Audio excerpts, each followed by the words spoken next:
तलाकशुदा आंटी ये टॉपिक है दोस्तों मैं श्रीलंका का रहने वाला हूँ और मेरे मामा भी श्रीलंका के रहने वाले हैं। आज से लगभग 2 साल पहले जब मेरे मामा ऑफिस के काम में 1 महीने के लिए दिल्ली गए थे तब की एक कहानी है दोस्तों। तो चलिए दोस्तों मैं कहानी को आगे बढ़ाता हूँ दोस्तों। तो उन्होंने मुझे फ़ोन से कहा तुम्हारी मामी अकेली है घर में, तुम उसके पास हर जगह कर रहो। मामी के एक बच्चे थे। मुझे मामा के यहाँ आए अभी 5 दिन हुए कि मैंने देखा यहाँ एक आंटी बहुत आया करती थी जो पड़ोस में ही रहती थी दोस्तों। उनके पति ने उन्हें तलाक दे दिया था। वे मैडम थी, उनकी उम्र 33 वर्ष की होगी। देखने में गोरी लंबी चौड़ी। मुझे समझ में नहीं आता था दोस्तों कि इतनी सुंदर औरत को कोई कैसे तलाक दे सकता है। चूतिया होगा साला वो। मेरी उम्र लगभग 23 वर्ष होगी दोस्तों। मेरी मामी ने उन्हें मेरे बारे में बताया। उसके बाद हम दोनों का सिलसिला ऐसे शुरू हुआ। हम दोनों एक दूसरे से ज़्यादा बहुत घुल मिल गए। एक दिन मामी के को बच्चों को पेरेंट्स की मीटिंग में जाना था। जाने से पहले मामी बोली आतंक में जा रही हूँ। उसके बाद मैंने घर का ताला लगाया और आंटी के घर में चला गया। मैंने कहा हाँ मैं बोर हो रहा था, मामी बाहर गई हुई हैं। और मैं भी उनके बिस्तर पर लेट गया, उनसे बातें करने लगा। मैं गौर से देखा कि आंटी की आँख लाल हो रही थी। ऐसा लग रहा थी जैसे वो रो रही हूँ। मैंने आंटी से पूछा क्या हुआ आंटी, ऐसा क्यों लग रहा है कि आप रो रही हो? मैंने कहा मुझे बता सकती हो आंटी, मुझे अपना दोस्त ही मान लो। आंटी ने बोली राज आखिर एक औरत को एक मर्द की ज़रूरत होती है जो उसे अकेलापन का दूर कर सके। मैंने कहा आंटी मुझ पर भरोसा रखो। ये सुनकर आंटी ही मुझसे चिपक गई दोस्तों। वे समझ रहे हो ना भाई, वही है वही जो समझ रहे हो।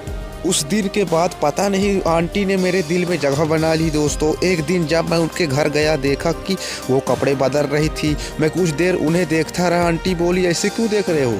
मेरा ध्यान टूटा। मैंने कहा आंटी मैं सोच रहा कि आप इतनी सुंदर हो। आंटी मेरे पास आई तो मैं बिल्कुल सोच में पड़ गया दोस्तों। हम एक दूसरे से ऐसे लिपट गए 20 मिनट तक। दोनों एक दूसरे के होठों को और वो कर रहे थे दोस्तों। फिर दूसरे दिन दोस्तों वहाँ से फिर मैं चला गया किस करके। फिर दूसरे दिन आंटी मेरे पास आई, हमारे घर में आई और मामी से बोली कल रात मुझे ऐसा लगा कोई मेरे घर में घुस आया है और मैं डर गई, पूरी रात सो नहीं पाई। मामी ने कहा तुम आतंक आज अपने घर सुला लेना। रात को करीब 9 बजे मामी ने कहा आंटी के यहाँ सो जाना, उन्हें रात में डर लगता है। मैंने नाटक करते हुए कहा मुझे वहाँ नींद नहीं आएगी। तो मामी बोली 1-2 दिन की तो बात है, सो जाना वहीं।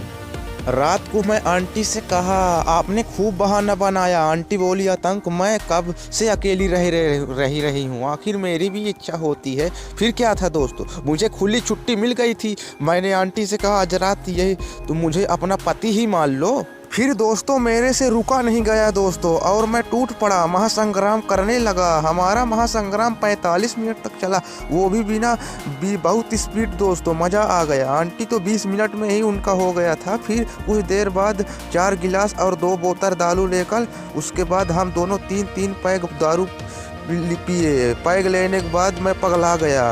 बस फिर क्या था दोस्तों, कुछ देर बाद आंटी के पैरों की तरफ आया और उसके बाद मैंने आंटी की दोनों जांघों को एक दूसरे से अलग कर चौड़ा कर दिया। चूमते हुए मैं धीरे धीरे ऊपर गया। आंटी सी करने लगी। उसके बाद मैंने उनकी टांगों को उठाकर चौड़ा कर दिया। हम दोनों के शरीर में एक भी कपड़ा नहीं था।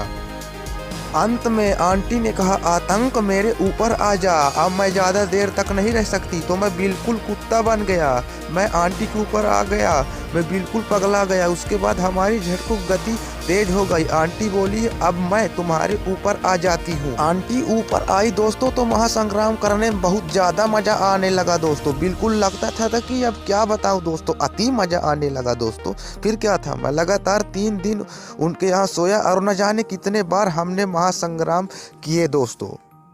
फिर चौथे दिन मैं गया आंटी के यहाँ तो मेरे लिए भी आंटी खाना बना रही थी। तब जब आंटी खाना बना डाली तब मैं उसी समय ज़बरदस्ती उनके साथ महासंग्राम किया और वो भी बहुत स्पीड दोस्तों, लगभग 1 से 1.5 घंटे। वो भी चीते की रफ्तार किया दोस्तों, चीते की रफ्तार, एकदम 80 की रफ्तार।